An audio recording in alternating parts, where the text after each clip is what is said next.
Gracias por estar con nosotros una vez más en De Sumo Interés. Vamos a hablar esta semana de datos interesantes sobre la distribución del ingreso, el tema de la inequidad, una serie de situaciones de lo que es la creación de las riquezas y su distribución, utilizando un método que nuestro invitado, que es Raúl del Río, director ejecutivo de OFAN, una organización internacional, pues nos va a explicar en qué consiste esto que estamos ahora mismo presentando a ustedes. Nuestra cápsula educativa tiene que ver con la tecnología en el segmento que presenta Alan Alemany.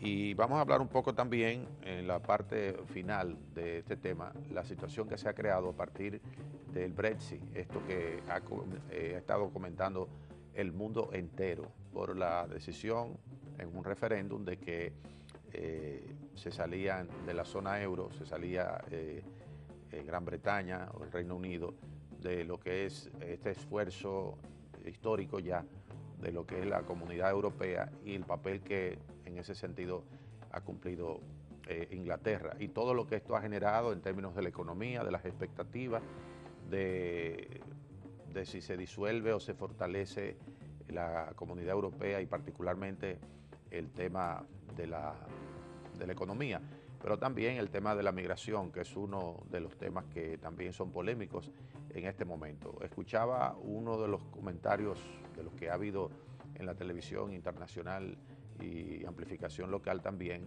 el primer ministro de Italia, diciéndole a Inglaterra que la comunidad europea no es simplemente un proyecto financiero y económico, sino también una visión, un sueño, una aspiración. Y allí también entra en discusión con otros gobernantes europeos que se están refiriendo al tema como algo que realmente es de sumo interés. Esas cosas vamos a airearles con ustedes en el programa. Ahora nos toca ver unos comerciales y de inmediato venimos con nuestro invitado Raúl del Río. No se vaya.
De nuevo las gracias por estar en De Sumo Interés. Esta semana Raúl del Río es nuestro invitado, a quien le damos las gracias por haber estado con nosotros, aceptar nuestra invitación. Y de entrada, Raúl, quiero que nos diga qué es Oxfam.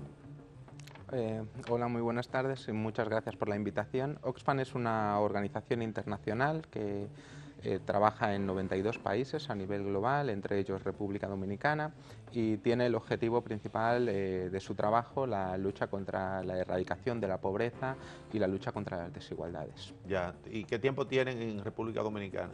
Estamos trabajando, impulsando proyectos de desarrollo y acción humanitaria desde el año 1992. Ya. Para los amigos televidentes, me gustaría que nos introdujera de qué se trata el trabajo que ustedes como organización no gubernamental y una organización que tiene su origen en Europa, cómo esto se hace potable para el ciudadano común que le gustaría incluso ver en qué se puede beneficiar. Sí, en República Dominicana estamos trabajando principalmente en tres áreas, en tres ámbitos.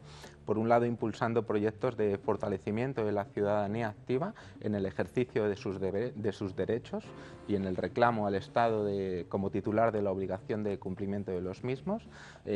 Por otro lado, más enfocados principalmente en el ámbito de la fiscalidad, una fiscalidad justa. Sí. Por otro lado, impulsando lo que es el ejercicio de los derechos de las mujeres y una línea de acompañamiento en lo que es en la cultura política, lo que son los cambios transformacionales en la ciudadanía y en el Estado para crear sociedades más participativas, más transparentes y que impulsen lo que es el ejercicio de políticas públicas de calidad. Tenemos una línea también de trabajo en el ámbito de desarrollo rural sostenible, acompañando procesos de fortalecimiento del movimiento campesino en todo el país y movimiento campesino y también el movimiento cafetalero, y un programa de acción humanitaria que trabajamos desde un enfoque de prevención ante posibles desastres que puedan acontecerse en el país y respuesta a emergencias o posibles crisis humanitarias que podrían darse en República Dominicana. ¿Ustedes hacen un trabajo de investigación académica o se vinculan directamente a las comunidades para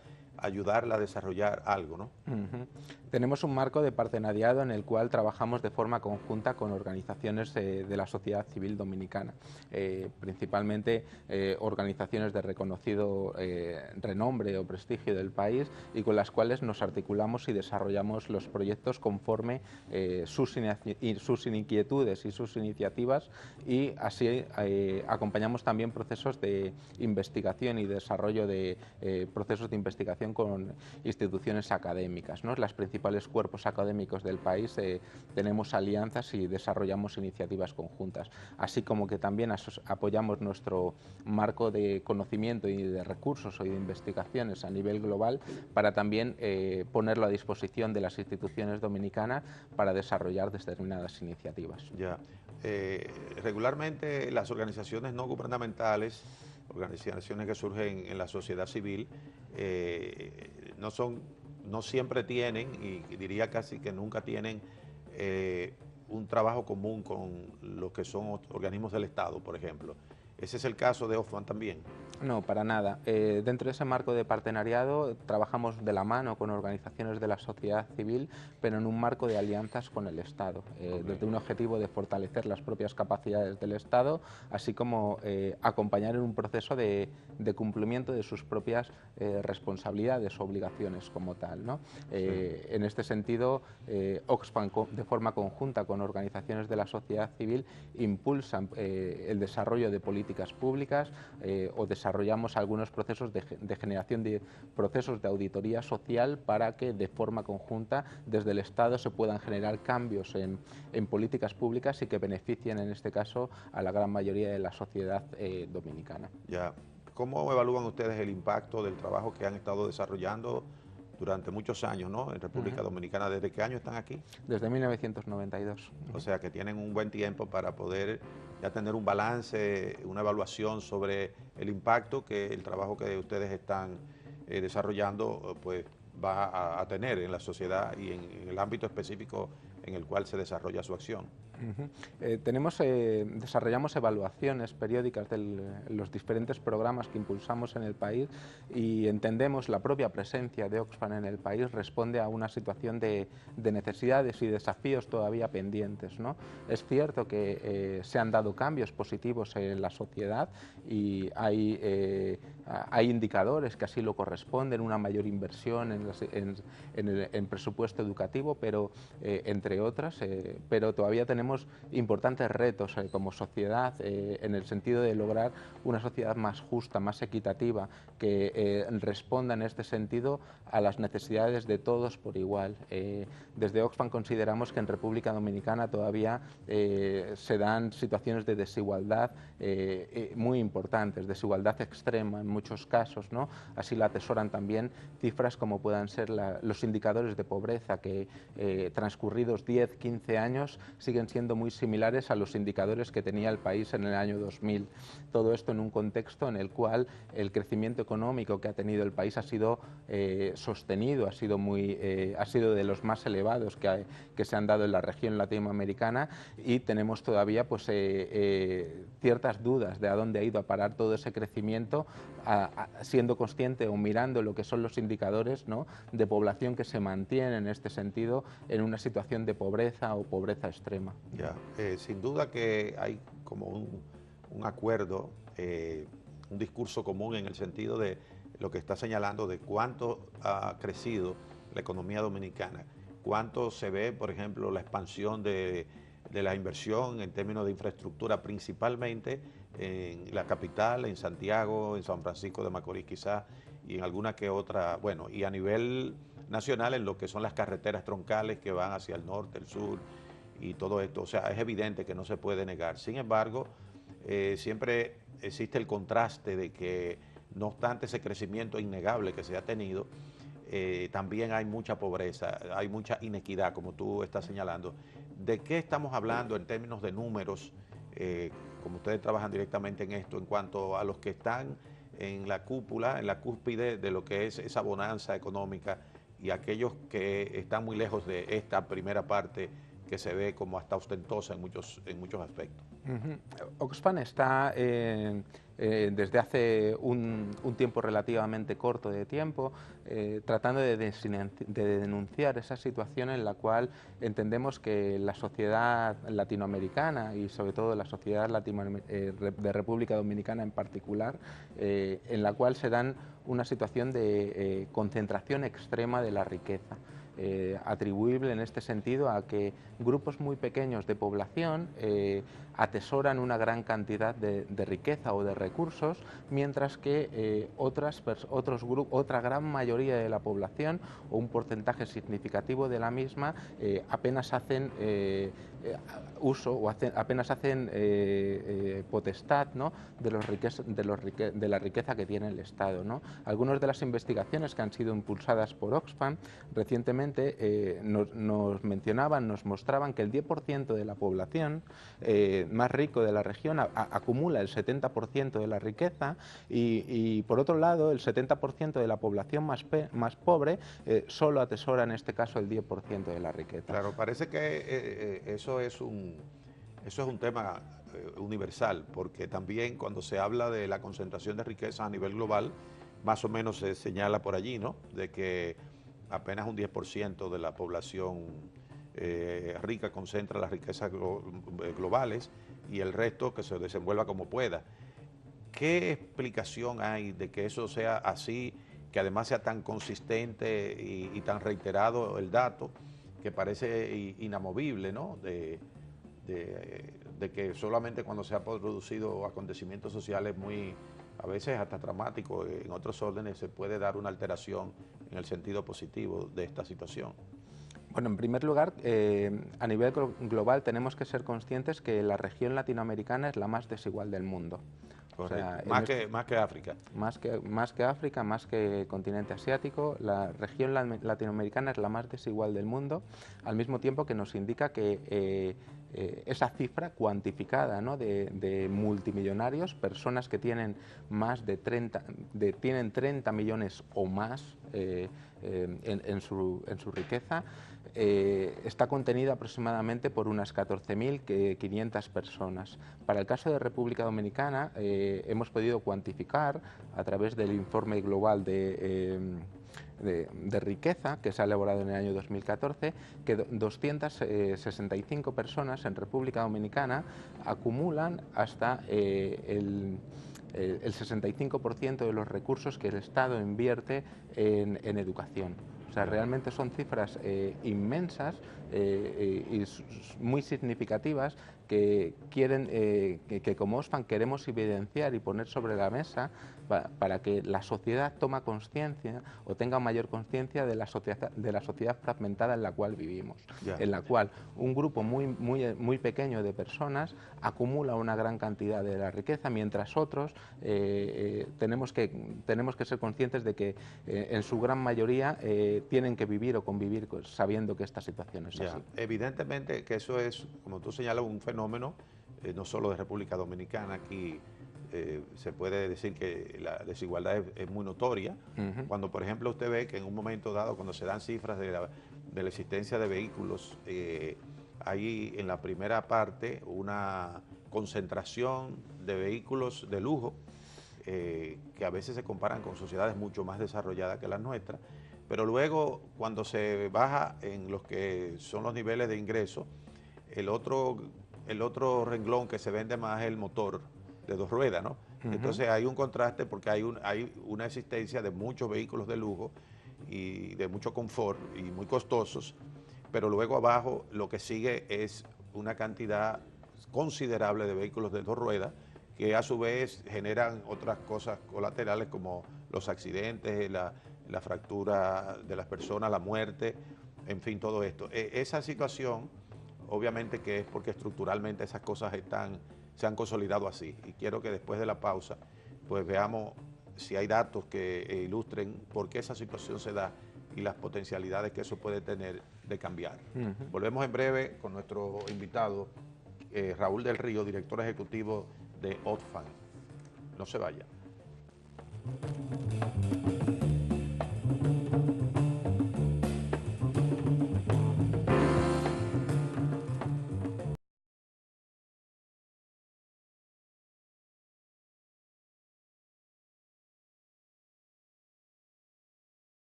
Gracias por seguir con nosotros en De Sumo Interés.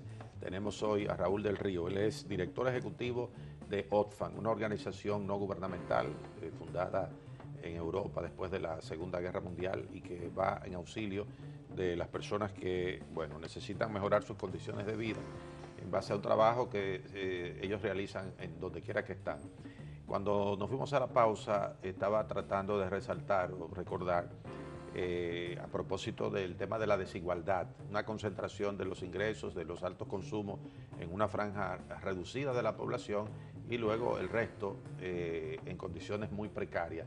Y me gustaría que nos explicara por qué se produce esa situación dentro de la estructura económica y social y la consistencia del fenómeno. Desde Oxfam consideramos que la existencia de esta élite política y empresarial, ¿no?, que acumula mucha riqueza, además de no solo riqueza, sino también poder, hace que desde los propios estados no se responda a las necesidades que tiene la gran mayoría de la población y la capacidad de influencia de estos grupos se materializa en que el propio diseño de políticas públicas por parte del Estado esté influenciado y se diseñen políticas que responden a intereses de estos otros grupos. Hace unos minutos tú mencionabas, en este caso, la existencia de grandes vehículos de lujo, ¿no?, en este sentido, pero si miráramos la política administrativa o la política tributaria de estos vehículos, se corresponde prácticamente por igual que cualquier utilitario de tipo medio, ¿no? Es decir, no hay un gravamen impositivo que haga que la riqueza tribute más, que se entiende que la persona que tiene la capacidad adquisitiva para tener un vehículo de mayor nivel, que consume más o que contamina más, en definitiva, tenga un gravamen impositivo mayor, ¿no? Yeah. Y del mismo modo, desde el Estado también entendemos que hay una ausencia de priorización del diseño de políticas públicas hacia las grandes carencias o las grandes problemáticas que tiene la sociedad dominicana. Por ejemplo, una situación muy clara tenemos actualmente con la situación de salud en la que se encuentra la sociedad dominicana, ¿no?, con un sistema en crisis, en la cual República Dominicana como país es de los que tiene una inversión más baja a nivel regional en salud, ¿no? O del mismo modo con la situación en la que se encuentra la situación de vivienda, ¿no?, en la cual hay un déficit cuantitativo y cualitativo muy elevado, cuantitativo superior al 1 millón de viviendas y cualitativo casi de 2 millones de viviendas, y en la cual el Estado apenas invierte un 0,1% del PIB. Ya. ¿No? Es decir, ¿Cómo podríamos ver lo siguiente? Ciertamente que se están construyendo grandes hospitales que parecen a veces los hoteles, ¿no?, porque son edificios modernos con todas las de la ley.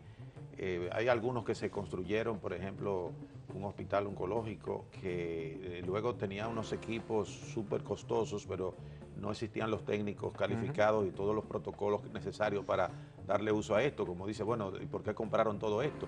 Y además no son el resultado de esas políticas públicas de una investigación sobre cuáles son las reales necesidades de salud del pueblo. En una población pobre se pueden morir los niños por diarrea y no necesitan nada de esos equipos. ¿Y cuánta gente usa esos equipos? En fin, que uno dice, bueno, hay una falta de investigación dentro de las autoridades, históricamente hablando, para focalizar la inversión en salud. ¿Qué experiencia tienen ustedes como ONG en cuanto a constatar esto y a ver qué se puede hacer? Realmente la experiencia que tenemos institucionalmente es la de muchos ejemplos que se han dado en países de la región latinoamericana. En este sentido, está demostrado que la inversión en política pública reduce la desigualdad. Está demostrado en este sentido que la inversión en salud, no solo en infraestructura, en salud en su conjunto, sí, del mismo modo que es la inversión en educación, no solo en infraestructura educativa, sino también en este caso, claro, en la calidad del servicio educativo, reduce la desigualdad, ¿no? Y en definitiva contribuye a la reducción de la pobreza. Sí. Este factor realmente tiene que hacernos ver que las políticas que se tienen que incorporar están ya diseñadas o están ya comprobadas que tienen efectos positivos sobre la gran mayoría de la población. Lo que hace falta es la voluntad política. En este sentido, República Dominicana todavía el nivel de inversión en gasto público que tiene, el gasto social, está todavía muy lejos de los promedios regionales. Se puede decir que entonces la inversión en educación que se ha hecho en República Dominicana del 4% va en la dirección correcta, aunque no es suficiente, porque había un rezago histórico con respecto a esto. O sea, fue un tema abandonado prácticamente en el pasado, y ahora en esta gestión se comenzó con el tema del 4%, haciendo énfasis en la construcción de las edificaciones para poder asumir entonces ya los contenidos, y es parte de la discusión que ha habido. Pero uno dice al mismo tiempo, bueno, ¿cómo podemos resolver el problema de los gastos del Estado, del aumento de los gastos del Estado, si no se aumentan los ingresos, que es uno de los argumentos que se dan desde el Estado, ¿no? de la política, desde los políticos? Eso es una media verdad, podríamos decir. ¿Cómo podríamos abordar el tema de que no haya más impuestos o que no sean tantos como que limiten el consumo de la gente, y la necesidad de que el Estado maneje más recursos para invertirlo en las áreas sociales? Sí, desde luego que es un debate, además, que va a estar en breve en opinión pública, pero creo que desde una perspectiva razonada y clara es cómo se prioriza o cómo se garantiza la correcta ejecución del gasto, ¿no? Y en este sentido tiene que ser un gasto en políticas públicas que realmente esté encaminado a reducir los niveles de desigualdad o en calidad de las principales prioridades que se hayan definido en el país, Sí. ¿no?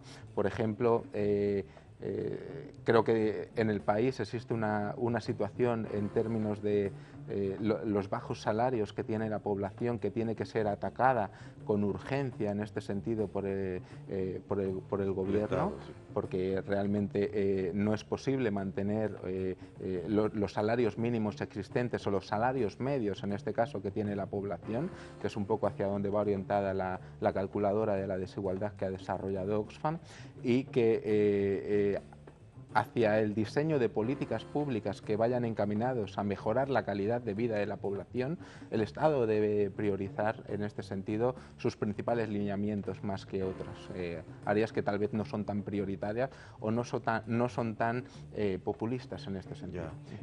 ¿Hay alguna experiencia en el sentido de que el trabajo que ustedes hacen, además de otras instituciones, otras organizaciones no gubernamentales en esa dirección, haya podido revertir esa realidad? O sea, da de resultados, la presión en el buen sentido es suficiente para retomar el camino adecuado en términos de inversión social. Sí, sin duda alguna. Realmente hay indicadores de partida en el cual nos indican que, por ejemplo, en República Dominicana hay una brecha salarial significativa entre hombres y mujeres que con políticas públicas específicamente dirigidas a corregir esa tendencia se pueden generar cambios en la sociedad. Es decir, las experiencias están demostradas y están probadas. Okay. Lo que hace falta es la voluntad política para aplicarlas, para llevarlas a cabo, ¿no? Sí. Y para ello tenemos en República Dominicana muchos indicadores específicos, además de los propios contenidos en la Estrategia Nacional de Desarrollo, que lo que tienen que hacer es, desde el Estado, es ver en qué manera se priorizan y se cumplen, ¿no? Sí. En estos días, tú mencionaste algo de eso, se está discutiendo el tema, ¿no?, de la necesidad de una reforma, se llama pacto fiscal. Voceros del gobierno han dicho que esto no va a implicar un aumento de impuestos. Ustedes que trabajan en el área, que son una organización de prestigio y de vínculos con la sociedad dominicana, ¿por dónde podríamos orientarnos para tratar de descifrar qué significaría un pacto social que al mismo tiempo no signifique un aumento impositivo?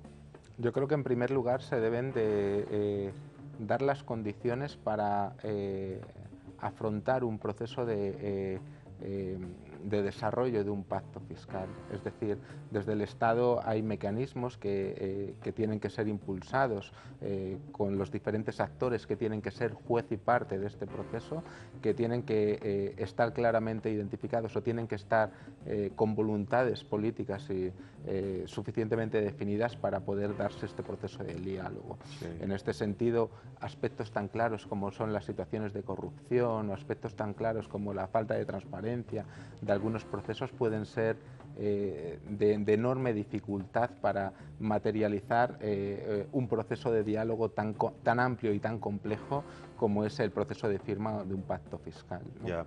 ¿Y realmente es posible lograr ese aumento de ingresos del Estado para las políticas públicas sin espantar la inversión de capitales, que es uno de los argumentos que se usan, y decir, bueno, si se aumenta la tasa impositiva a los sectores productivos, dado el tema de la globalización, bueno, los capitales se van a mover hacia otros lugares que sean más atractivos para la ganancia? O sea, ¿qué hay de eso?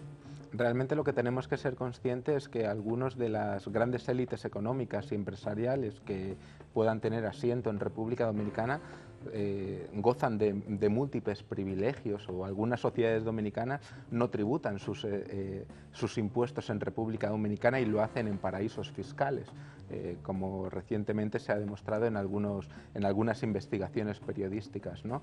Creo que es necesario de que en todo momento se tenga una correlación, ¿no?, muy estrecha hacia la responsabilidad que tienen estas instituciones con el propio país antes de seguir gramando tributariamente a las economías más pobres, ¿no? Sí. La tipología impositiva que tiene República Dominicana hace que más del 60% de sus impuestos recaigan sobre impuestos al consumo, ¿no? Sí. Y en este sentido hace que quienes consumen o quienes menor porcentaje tienen de renta destinada al consumo, que son los quintiles más bajos o los más pobres de la población, porcentualmente tengan una mayor carga tributaria, una mayor carga fiscal, mientras que en este caso los quintiles más altos, como puedan ser los grupos con mayor poder adquisitivo, tengan o gocen de mayores facilidades en este sentido, porque las rentas, los impuestos al patrimonio no están lo suficientemente regulados como otros países de la región. Ya. ¿Qué otro país de América Latina, por ejemplo, tiene una situación como la nuestra, como isla, para llamarlo de alguna manera? Es decir, nuestros vecinos, Haití es un país de los más pobres del mundo, son una presión hacia nosotros, aunque por otro lado el costo de su mano de obra en algunas áreas al principio parecía hacer más competitivo la construcción, el tema de la recogida de los productos en el campo por parte de ellos, pero parece que ahora ya esa ventaja que había de una mano de obra más barata no está redituando lo que se creía que podía ayudarnos de este lado. Si ustedes tienen datos sobre ese tema. Realmente los datos que manejamos son los que se proponen por parte del Estado, y estos grupos poblacionales que ganan en este caso lo que es un mínimo, el salario mínimo profesional, profesional no llegan ni a cubrir un sexto del costo de una canasta básica alimenticia. Sí. Es decir, existe un problema significativo en este caso no desigualdad, sino desigualdad extrema, y que permite o posibilita la concentración de la riqueza, o más riqueza aún en este caso, en determinados grupos que asumen en definitiva ese déficit que no está siendo remunerado a un determinado trabajador. Yeah. Podríamos decir, dentro del trabajo que ustedes realizan, que las autoridades que tienen que ver con el tema impositivo, por ejemplo, el mismo tema del manejo de la moneda y estas cosas, ustedes en el trabajo que realizan ¿hay algún punto de contacto efectivo para la discusión de esas políticas por parte del Estado? Realmente desde el Estado tiene un rol de regulación, ¿no? Y en este sentido hay suficientes medidas o canales que pueden ser analizados, pueden ser implementados en el país, en el proceso en el cual nos encontramos o fuera de él. Es decir, el proceso de diseño de revisión de las excepciones fiscales que tienen empresas de zonas francas, por ejemplo, o de zonas turísticas en el país, puede ser perfectamente una vía de acceso a recursos que puede ser explotada por parte del Gobierno de República Dominicana. Hay que entender o diferenciar lo que puedan ser políticas de estimulación empresarial o económica para un momento dado con los sectores principales de productividad que tiene República Dominicana, ¿no? Y en este sentido ya podemos hablar en este momento de que zonas francas o las zonas turísticas ya son sectores económicos consolidados en República Dominicana. Suficientemente incentivados. Exacto. Lo que quiere decir entonces que eso es uno de los de las áreas en las cuales en esto que se habla de pacto fiscal puede entrar en la mesa de discusión y allí podría sacarse una buena proporción de lo que se necesita invertir en el gasto social del Estado, ¿no? Que, o sea, cree que ese espíritu que expresa y que a través del trabajo que ustedes realizan debe verse, o sea, estamos en buen momento para eso. Realmente no tenemos un posicionamiento específico en estos momentos sobre esta situación o este proceso. Lo que sí que consideramos es que se tiene que dar las condiciones previas para que este diálogo sea efectivo, de que se articule a través del marco normativo, ¿no? Lo que se establece a través del CES, del Consejo Económico y Social, y se facilite que todos los actores sean consultados, consensuados, ¿no? Para un proceso de diálogo tan importante como en el que nos encontramos. Ya. Cuando ustedes participan como ONG en el trabajo que hacen, ¿no?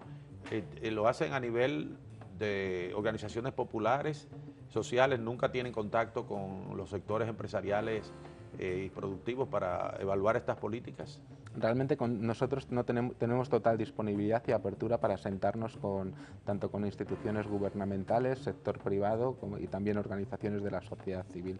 Evidentemente no somos un actor como organización internacional que vamos a estar participando en procesos de diálogo que le corresponde en este caso tomar a la sociedad civil dominicana. Ya, vamos a hacer una última pausa. Cuando retornemos vamos a conversar un poquito sobre el tema del Brexit que ocurrió en Gran Bretaña y qué impacto puede tener esto en el comercio de República Dominicana, porque es nuestro principal mercado en Europa, y si podemos hablar algunos minutos sobre ese tema. Volvemos en breve con nuestro invitado Raúl del Río.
Antes de despedir a nuestro invitado, Raúl del Río, en un momento de la entrevista, hace un rato, tú conversabas sobre cómo se calculan estas cosas para poder sacar los indicadores que permitan la modificación de las políticas públicas, las desigualdades y esas cosas. Antes de despedirte, quisiera que me resumiera esa parte. Sí, desde Oxfam hemos impulsado una iniciativa que se llama la Calculadora de la Desigualdad, que es una aplicación, un ejercicio lúdico en el cual la población puede acceder introduciendo sus ingresos, los ingresos de una familia cualquiera, de un hogar dominicano, puede ver cómo se correlacionan esos ingresos respecto al resto de grupos de la sociedad y comparándolo específicamente con el grupo de los multimillonarios, esa población específica reducida y muy concreta que acumula 30 millones o más de, 30 millones o más de dólares, ¿no? Anualmente. Anuales. ¿Y cómo uno tiene ese dato de los que lo tienen? Porque eso normalmente en estas sociedades no se publica. En Estados Unidos y en los países más desarrollados, todos esos datos están en internet por nombre, por empresa, pero no tenemos nosotros ese privilegio. Realmente es uno de los puntos de denuncia que desde Oxfam estamos impulsando, y es la dificultad de acceder a esos datos de estos grupos específicos de la población que muchas veces escapan a las muestras, que escapan a las encuestas que se realizan desde el Estado, porque estamos hablando de números muy limitados de personas, ¿no? Y que luego no se representan adecuadamente estadísticamente, porque estamos hablando de procesos de concentración de riqueza muy elevados, ¿no? Que luego tienden a ser promediados, ¿no? o confundidos con los promedios que se identifican en la sociedad. La calculadora de la desigualdad que estamos impulsando trata de representar en este sentido cómo una persona que tenga un salario equidistante, que sea parejo en la sociedad dominicana, para equiparar en qué estrato social, en qué quintil de ingresos se encuentra en función del resto de grupos de la sociedad, y luego comparativamente cómo se encuentra respecto al grupo de los multimillonarios. Y establece una dimensión temporal en la cual puede ver cuánto tiempo tendría que estar trabajando en términos de años para obtener el ingreso promedio que tiene un multimillonario con su salario, ¿no? Y en muchos casos hablamos de muchos años, hablamos de 30, 40 años trabajando solo para acumular, en este sentido, el ingreso de un multimillonario en un año, pero la relación inversa es cuánto tiempo necesita en este caso un multimillonario para acumular el ingreso de una persona que trabaja en un promedio de un mes, ¿no? Y en este sentido estamos hablando de cuestiones de segundos muchas veces, o de minutos, ¿no? Bueno, gracias. El tema es apasionante sin duda. Se nos terminó el tiempo y quedamos pendientes porque este tema del Brexit se seguirá desarrollando en los días sucesivos y meses y posiblemente años, y seguro que estaremos conversando de este tema con nuestros próximos invitados. Gracias por estar con nosotros. A Raúl del Río, director ejecutivo de Oxfam. Vamos a continuar con el desarrollo del programa y vamos a ver en un momentito las cápsulas educativas de tecnología a cargo de Alan Alemany.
Algo que nos permite la nueva tecnología es poder sacarle uso a ese tiempo de ocio, tiempo libre que tenemos. Sales de la oficina y tienes que buscar a tus niños, pero tienes una hora de muerta que no tienes nada que hacer.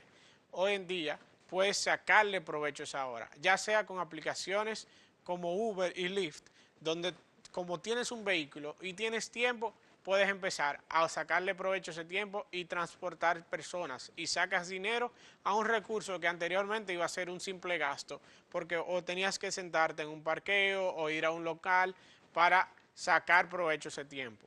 Otra de las cosas que tenemos en ciudades metrópolis grandes son los transportes. No vives en Nueva York, vives en Madrid, no puedes tener un vehículo porque sale muy costoso, pero de vez en cuando te vas al campo a visitar familiares, necesitas maletas. Hay servicios como Zipcar, BlaBlaCar y Sidecar, donde pagas una pequeña mensualidad y tienes derecho a horas de un vehículo semanal, mensualmente, de acuerdo a tu plan. También puedes compartir la ruta. Tienes un vehículo y haces una ruta siempre. Te vas de Santo Domingo a Santiago, pero estás solo y tienes 3 espacios disponibles y estás cargando la gasolina solo. Publicas este viaje y las personas interesadas se pueden ir contigo, comparten el gasto y se ponen de acuerdo de antes si van a fumar en el vehículo, si pueden llevar animales y hasta qué música van a oír, si van a oír Bach o van a oír a Mozart La Para, si van a oír música clásica o si van a oír reggaetón. Otras de las tendencias, y esta es de las más fuertes, son de las oficinas comunes. Se llaman WeWork, es la compañía pionera de esto, y es básicamente todas las instalaciones que necesita de una oficina, desde salones de conferencia, un escritorio con internet y uso de teléfono, y oficinas privadas, esa que si quieres estar solo. De acuerdo a las necesidades que tengas, puedes pagar una mensualidad y se va a ajustar a lo que quieras usar, sin tener que tener un local siempre abierto cuando solo lo estás utilizando 1 o 2 horas a la semana. Volviendo a las metrópolis, el parqueo. ¿Han intentado alguna vez de parquearse en Nueva York, parquearse en Madrid, parquearse en Londres? Es súper caro y es súper difícil. Ya las aplicaciones te permiten saber dónde hay espacios disponibles, inclusive si estás en la casa y tienes un parqueo donde de 8 a 5 de la tarde no le estás usando, puedes alquilárselo a las personas por media hora, 1 hora o 2 horas. A ellos les va a salir más barato que pagar un parquímetro y a ti, mientras estás en la oficina con tu vehículo, le estás sacando dinero a ese espacio que anteriormente era muerto. Asimismo, seguimos en propiedades, las casas. Hay muchas personas que tienen una casa de verano o es una familia que tienen los hijos viviendo fuera y les gusta mantener su habitación para cuando vengan un mes en el año. Pero asimismo se pasa 10 o 11 meses del año vacía. Puedes alquilar estas habitaciones o esta casa con Airbnb. La pones con la casa, le tiras la foto y pones las reglas de juego.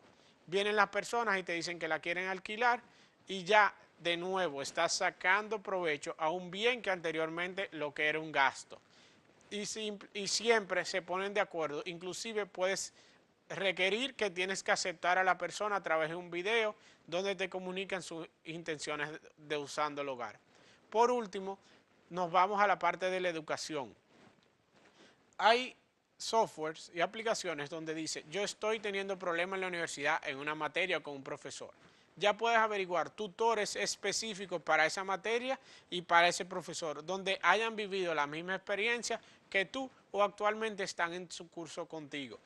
Entonces te van a dar de primera mano esa experiencia o esa tutoría que necesitas basado en lo que estás cogiendo y no en la teoría del libro, sino en la del profesor. Estos son pequeños ejemplos de lo que se está desarrollando en esto que los economistas llaman el sharing economy. Espero que surjan mucho más, especialmente en nuestro país, y saquemos provecho a esto.